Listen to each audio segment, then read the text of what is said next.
नमस्कार, स्वागत है आप सभी का डीडी न्यूज के इस खास बुलेटिन एक्सप्रेस 100 में, जहां हम आपके लिए लेकर आते हैं राजनीति, मनोरंजन, देश दुनिया, खेल और व्यापार जगत की सभी बड़ी खबरों को एक्सप्रेस यानी कि फटाफट अंदाज में। आपके साथ मैं हूं संध्या शर्मा। तो देखिए खबरें तेज रफ्तार से। प्रधानमंत्री नरेंद्र मोदी आज पश्चिम बंगाल के दमदम में विजय संकल्प सभा के जरिए कार्यकर्ताओं में भरेंगे जोश। इसके बाद वो जादवपुर में एक विशाल चुनावी रैली को करेंगे संबोधित। प्रधानमंत्री मोदी ने आज हुगली नदी के किनारे समय बिताया और नाविकों व मॉर्निंग वॉक करने वालों से मुलाकात की। उन्होंने अपनी श्रद्धा व्यक्त करते हुए गंगा को बंगाल की आत्मा बताया। पीएम मोदी ने हुगली नदी के तट पर पश्चिम बंगाल के विकास और बंगाली लोगों की समृद्धि के लिए काम करने की अपनी प्रतिबद्धता भी दोहराई। पश्चिम बंगाल चुनाव में बीजेपी ने अपनी रणनीति को नया रूप दिया है। खासकर पहले चरण में रिकॉर्ड वोटिंग के बाद पार्टी अब अपनी जीत की उम्मीद देख रही है। जादवपुर, जो लंबे समय से लेफ्ट और टीएमसी का गढ़ रहा है, यहां पर बीजेपी की रैली का संदेश सीधा है कि ममता बनर्जी की कुर्सी खतरे में है। यह रैली का आयोजन वामपंथी राजनीति को सीधी चुनौती माना जाएगा।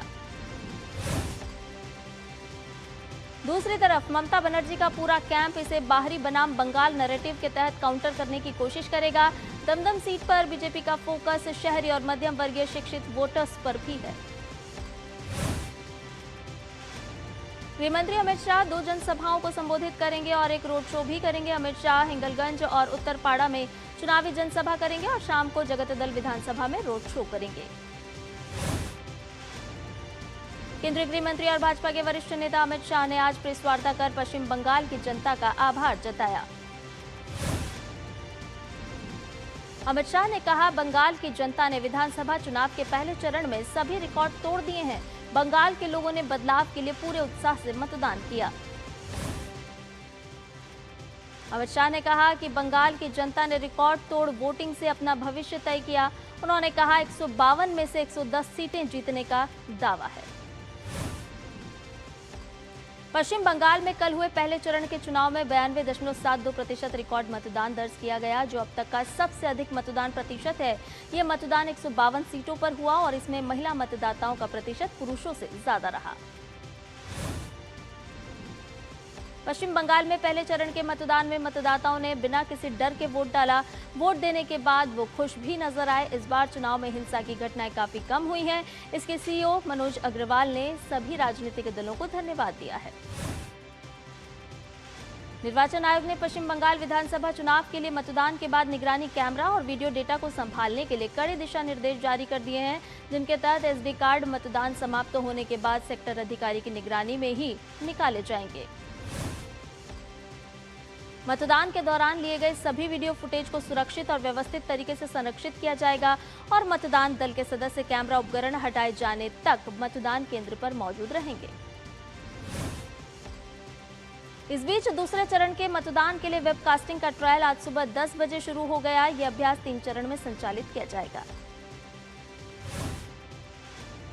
पश्चिम बंगाल में चुनाव आयोग ने हिंगलगंज थाने के ऑफिसर इंचार्ज संदीप सरकार को निलंबित कर दिया है। उनके खिलाफ विभागीय जांच के भी निर्देश दिए गए हैं।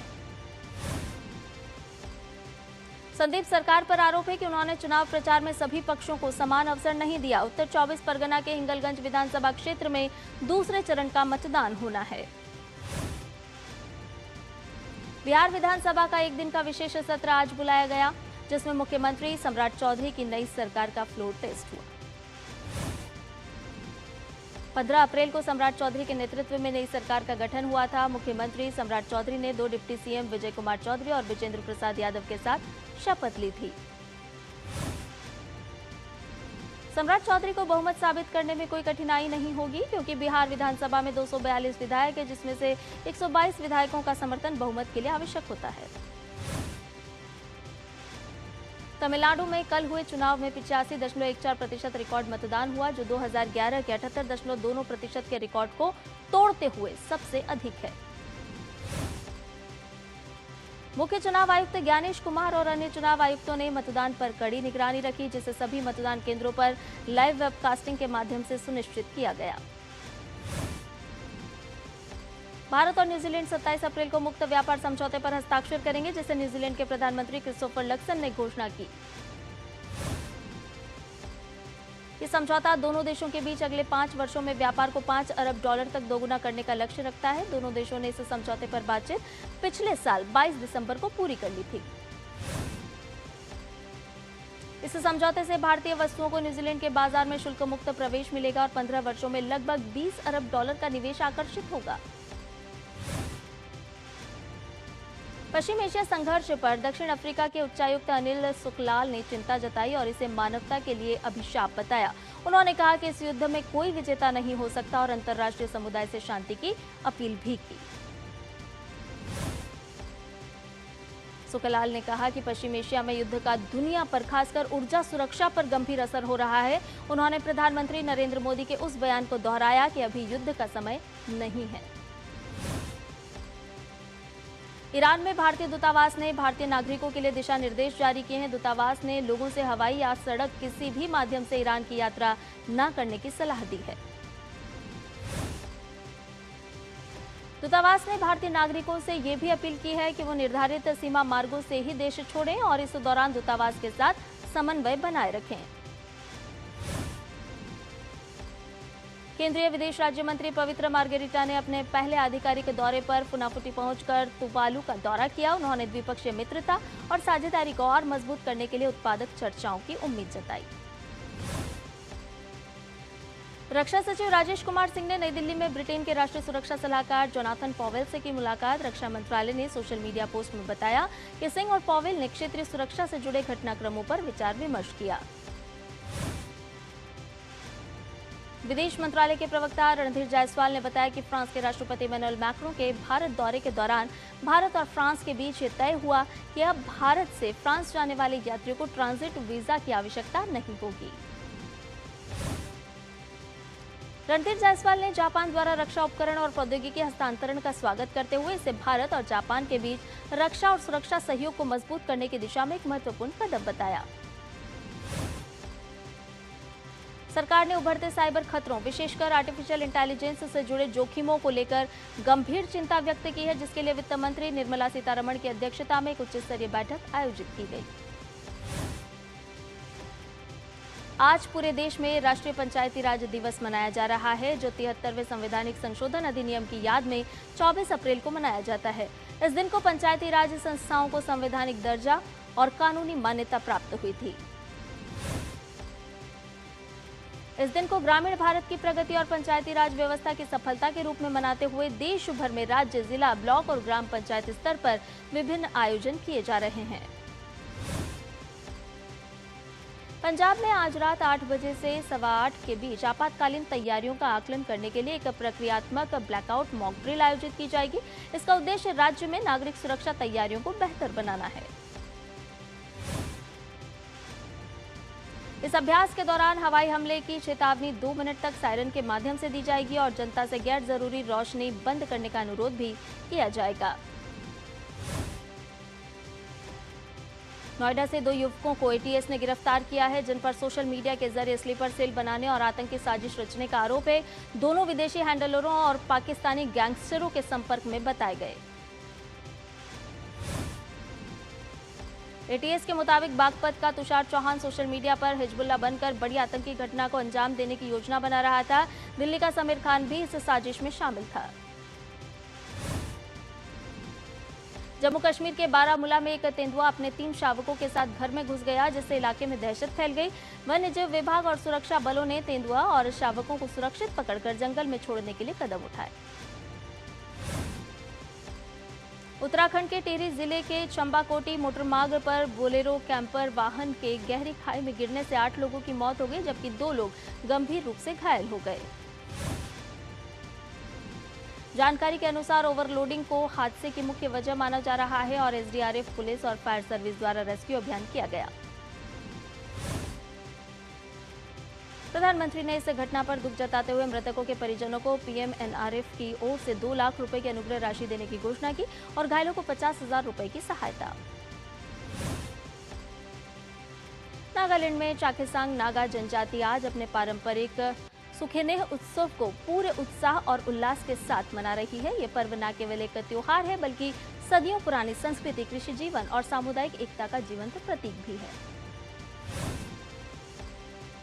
प्रधानमंत्री नरेंद्र मोदी रविवार को सुबह 11 बजे आकाशवाणी के मन की बात कार्यक्रम में देश और दुनिया के लोगों के साथ अपने विचार करेंगे साझा। ये मासिक रेडियो कार्यक्रम का 133वां एपिसोड होगा।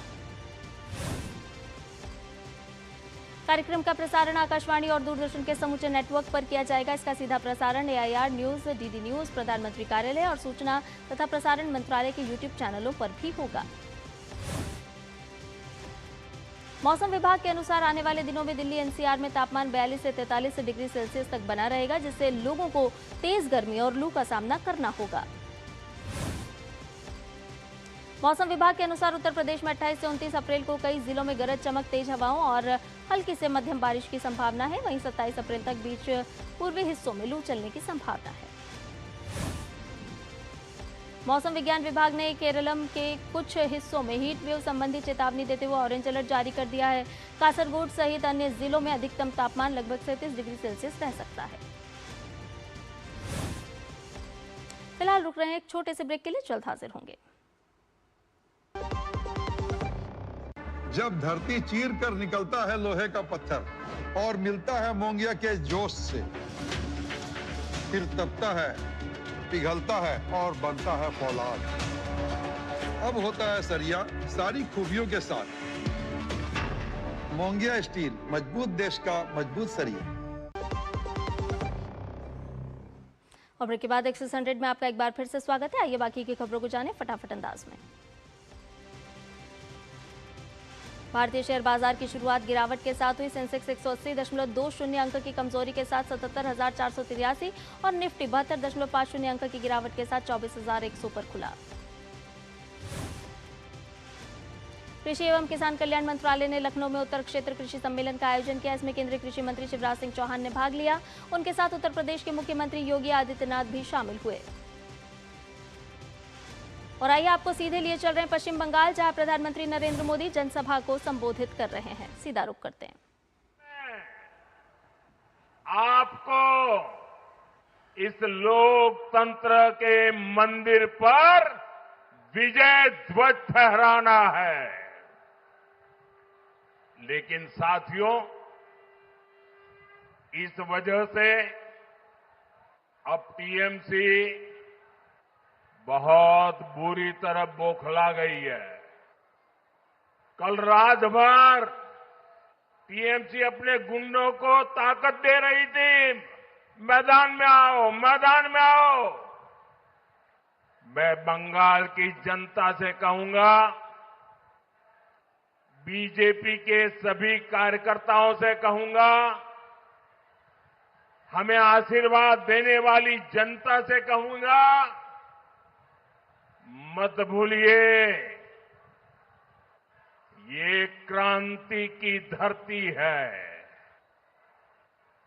ये वीरों की धरती है। और ये मत भूलना, हर बुझता हुआ दीपक थोड़ा फड़फड़ाता है। वैसे ही टीएमसी का दिया बुझने से पहले थोड़ा फड़फड़ा रहा है।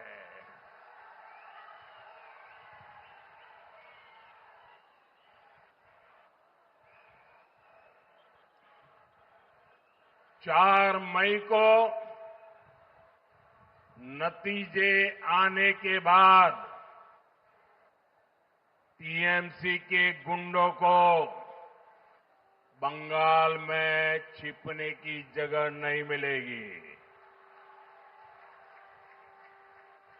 उन्हें कोई बचाने वाला नहीं मिलेगा।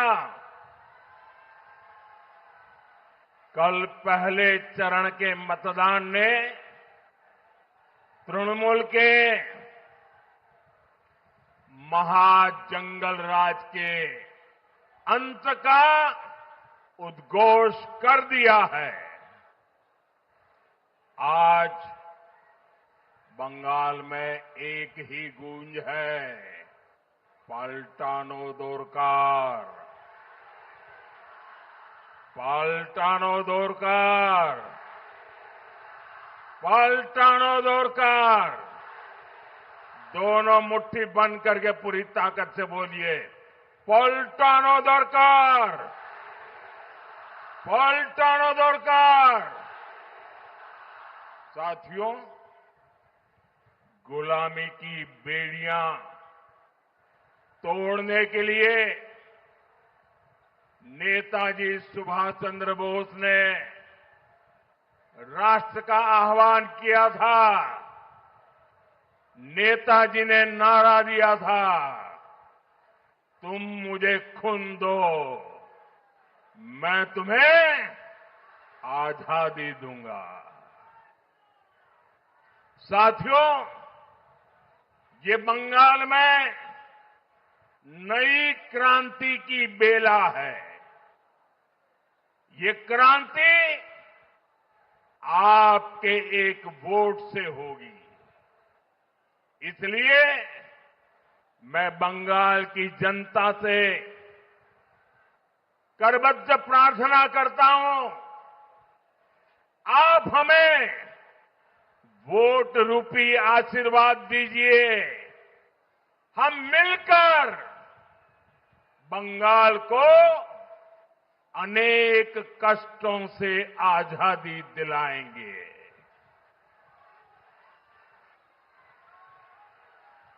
आजादी टीएमसी के भय से,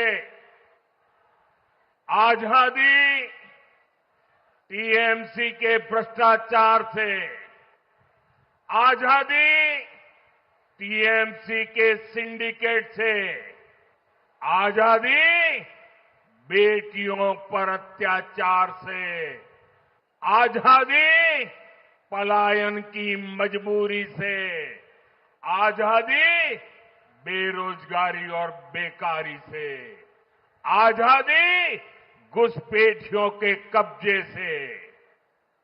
बंगाल का गौरव फिर से लौटाने के लिए, बंगाल को फिर से अवसरों की भूमि बनाने के लिए ये आजादी बहुत जरूरी है। साथियों, कल शाम को मुझे बेलूर मठ जाने का सौभाग्य मिला। वहां की पवित्र मिट्टी का प्रणाम करना ये मेरे जीवन का बहुत बड़ा सौभाग्य होता है। फिर हावड़ा में रोड शो के दौरान जनता जनार्दन का आशीर्वाद मिला। आज सुबह मुझे मां गंगा के दर्शन का, उनके सानिध्य में कुछ समय बिताने का, लोगों से मिलने का अवसर मिला। मैं मां दक्षिणेश्वर काली और मां दुर्गा को नमन करते हुए यहां आई सभी बहनों बेटियों का वंदन करता हूं। मैं देख रहा हूं बंगाल की नारी शक्ति 21वीं सदी के बंगाल की नई गाथा लिखने जा रही है। बंगाल की हर महिला कह रही है, अब नहीं सहेंगे, टीएमसी सरकार बदल कर रहेंगे। साथियों, टीएमसी एक महिला विरोधी पार्टी है और BJP women lead development model पर चलती है। आप देखिए, जिस मां ने अपनी बेटी को डॉक्टर बनाया और जिसकी बेटी को टीएमसी के महाजंगल राज ने छीन लिया, बीजेपी ने बंगाल के दमदम से अभी आप देख रहे थे सीधा प्रसारण, जहां पर प्रधानमंत्री और भारतीय जनता पार्टी के स्टार प्रचारक विजय संकल्प सभा को संबोधित कर रहे थे और साफ तौर पर उन्होंने कहा कि टीएमसी की हालत उस दीपक के समान हो गई है जो बुझने से पहले तेजी से फड़फड़ाता है। और आइए अब रुक कर लेते हैं वापस एक्सप्रेस 100 की बाकी खबरों का। देश में अन्न भंडारों की बात करते हुए शिवराज सिंह चौहान ने कहा कि आज अन्न के भंडार भरे हुए हैं। गेहूं और चावल के उत्पादन में भारत नंबर 1 है। उत्पादन में तो भारत ने चीन को भी पीछे छोड़ दिया है। प्रधानमंत्री नरेंद्र मोदी के नेतृत्व में काम कर रही भारत सरकार ने जो पहले 25 लाख मीट्रिक टन और अब और 25 लाख मीट्रिक टन गेहूं निर्यात करने की अनुमति दी है, उसकी भी शिवराज सिंह चौहान ने सराहना की। अनुगा फूडटेक इंडिया डेयरी 2026 में automatic milk processing, smart packaging और कोल्ड चेन सॉल्यूशंस जैसे इनोवेशन पेश किए जा रहे हैं और दुग्ध उद्योग को आधुनिक बनाने और उत्पादन क्षमता बढ़ाने पर खास जोर दिया जा रहा है। सरकार की नीतियों और निवेश की बदौलत ये सेक्टर लगातार विस्तार कर रहा है। मेले में शामिल प्रतिभागियों का भी मानना है कि ऐसे प्लेटफॉर्म से उन्हें नई तकनीकों को समझने और अपनाने का मौका मिलता है। रेल मंत्रालय ने बताया कि रेलवे 15 जुलाई तक पहुंच बढ़ाने और भीड़भाड़ कम करने के लिए 18,000 से अधिक ग्रीष्मकालीन विशेष रेलगाड़ियां चलाने की योजना बना रहा है। मंत्रालय ने आगे बताया कि 11,000 से अधिक ट्रेन यात्राओं की सूचना पहले ही दी जा चुकी है। ये व्यापक संचालन, बेहतर रेल व्यवस्था और निरंतर निगरानी वाली एक सुनियोजित दृष्टिकोण को दर्शाती है। रेल मंत्री अश्विनी वैष्णव ने रेलवे के आधुनिकीकरण पर एक आलेख लिखा है। इसमें 2014 से लेकर अब तक पटरियों के मशीनीकरण में वृद्धि, ट्रेनों की बढ़ती रफ्तार, ट्रैक मैनेजमेंट सिस्टम, आधुनिक इंफ्रास्ट्रक्चर और हादसों में कमी जैसे मुख्य बिंदुओं पर विचार साझा किए। पीएचडी सीसीआई के महासचिव रंजीत मेहता ने भारत में स्टार्टअप और एमएसएमई सेक्टर की तेजी से हो रही प्रगति को रेखांकित किया और सरकार द्वारा उठाए गए कदमों की सराहना की। द टाइम्स ऑफ इजराइल के लेख में कहा गया कि भारत दुनिया की सबसे तेजी से बढ़ती बड़ी अर्थव्यवस्था बनने के अलावा एक नया ग्लोबल सेंटर भी बनकर उभरा है जो अलग अलग देशों के बीच पुल का काम कर सकता है। सरकार समर्थित डीजी हार्ट ने दिल्ली, एनसीआर, मुंबई और बेंगलुरु जैसे शहरों में मेट्रो टिकट सर्विसेज को शुरू किया है। इसके जरिए डीजी हार्ट की कोशिश एक यूनिफाइड डिजिटल प्लेटफॉर्म बनाना है। पेट्रोलियम और प्राकृतिक गैस मंत्रालय ने अंतर्राष्ट्रीय उड़ानों के उत्सर्जन को कम करने के लिए विमानों में सस्टेनेबल एविएशन फ्यूल के मिश्रण का उपयोग करने की अनुमति देने वाली अधिसूचना जारी कर दी है। पेट्रोलियम एवं प्राकृतिक गैस मंत्रालय ने कहा कि देश में पेट्रोल, डीजल और एलपीजी की सप्लाई पूरी तरह से नियंत्रण में है। केंद्र सरकार ने बताया कि छत्तीसगढ़ में एमएसपी पर खरीद को काफी बढ़ाया गया है। साथ ही बिहार में आत्मनिर्भर दलहन मिशन के तहत पहली बार दाल की संगठित खरीद शुरू की गई है। भारत कोकिंग कोल लिमिटेड ने वित्त वर्ष 2026-27 की पहली तिमाही में विद्युत क्षेत्र के उपभोक्ताओं के लिए पीआई में छूट और नकद छूट योजना शुरू की।